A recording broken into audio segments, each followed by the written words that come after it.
ভেটাম। আচ্ছা, এইটা যদি হয় তাহলে আমরা বুঝবো যে আমাদের গ্যাস্ট্রোক্রিমিয়াস মিডিয়াস ব্লেডের দুইটাই কি টাইট, দুইটাই উইক, দুইটা উইক। আর স্ট্রং কোনটা? কর্ডিসেপ। তাহলে ট্রিটমেন্ট হচ্ছে কর্ডিসেপকে স্ট্রেচ করতে হবে, আর এই গ্যাস্ট্রোক্রিমিয়াসকে স্ট্রেন্থেনিং করতে হবে। স্ট্রেন্থেনিং শোয়া এটা করব।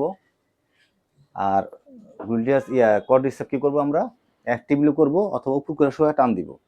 কালকে পরশু দিন যদি পরীক্ষা নেই, পরীক্ষা নিলে বলতে হবে স্যার, আমি যদি বলি জেনুয়ারি কার্বেটাম কি, তাহলে স্যার পাটা ওভার মানে হাইপার এক্সটেনশন। তাহলে এর ঠিক কারণ কি? স্যার বলবো যে গ্যাস্ট্রোক্রিমিয়াস উইক, কর্ডিসেপ টাইট। ট্রিটমেন্ট কি?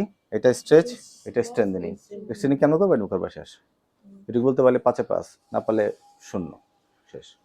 এবার আসো, একটা পা শোয়া অবস্থায় আছে, হ্যাঁ এসো, এই সে পড়ো, এইভাবে মাথায় দিয়ে দাও। এখন ধরো পাটা হচ্ছে, শো অসুবিধা করো।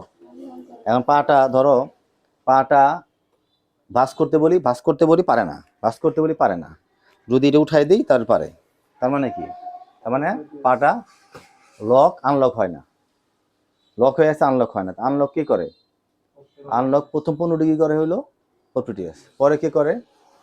পরে করে হ্যামাস্ট্রিং। তাহলে প্রথম পপিটিয়াস উইকের কারণে এটা হচ্ছে। তাহলে আমাদের পপিটিয়াস স্ট্রেন্থেনিং করতে হবে। কেমনে? ওই বারবার করতে বললে আমরা যখন বলতে উঠান উঠান উঠান উঠান উঠান উঠান করলে আস্তে হয়ে যাবে। একটু পরে একটু অ্যাসিড করবো, পরে আমরা এই করবো।